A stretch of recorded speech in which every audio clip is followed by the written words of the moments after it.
এদিকে ইনকিলাব মঞ্চের আহ্বায়ক শরীফ ওসমান হাদির উপর হামলার ঘটনায় দেশের সব সীমান্ত এলাকায় বাড়তি টহল ও নজরদারি বাড়িয়েছে বিজিবি।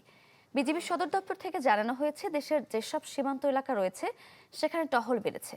বিভিন্ন পয়েন্টে তল্লাশি চালাচ্ছে বিজিবি। পরিস্থিতি স্বাভাবিক না হওয়া পর্যন্ত এই নজরদারি ও তল্লাশি কার্যক্রম চলবে। তারই ধারাবাহিকতায় সুনামগঞ্জে সীমান্ত জুড়ে নেওয়া হয়েছে বিশেষ নিরাপত্তা ব্যবস্থা। জয়পুরহাট সীমান্ত এলাকা জুড়ে বাড়ানো হয়েছে নজরদারি ও অতিরিক্ত বিজিবি সদস্য।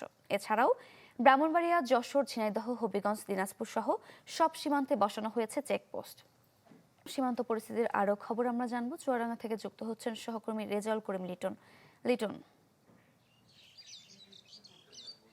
সারিকা, এই আপনি জানেন যে ইনকিলাব মঞ্চের শরীফ ওসমান হাদির যারা হত্যা পরিকল্পনাকারী ঘাতকরা যেন সীমান্ত দিয়ে ভারতে পালাতে না পারে, এজন্য সারা দেশের অর্থাৎ বাংলাদেশের সাথে ভারতের এবং মায়ানমারের প্রায় 4.5 সীমান্ত এলাকা, যারা বাংলাদেশের সীমান্ত রক্ষী বাহিনী আছে বিজিবি, তারা একেবারেই নিরাপত্তার চাদরে মুড়িয়ে ফেলেছে।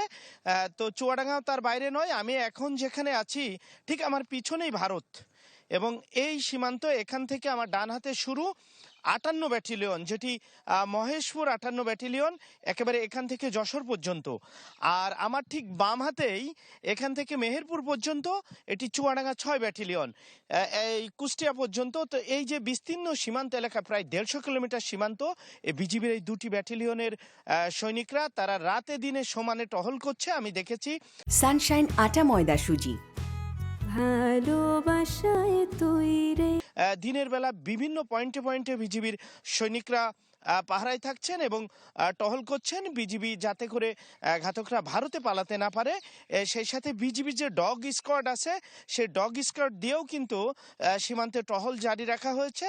এবং আমার ঠিক এখান থেকেই হাফ কিলোমিটার দূরে দর্শনা আইসিপি, যেখান থেকে পাসপোর্ট ধারী যাত্রীরা ভারতে যান, সেই আইসিপিতেও বিশেষ নিরাপত্তা জোরদার করা হয়েছে। আপনার সেখান থেকেও যেন এই ঘাতকরা,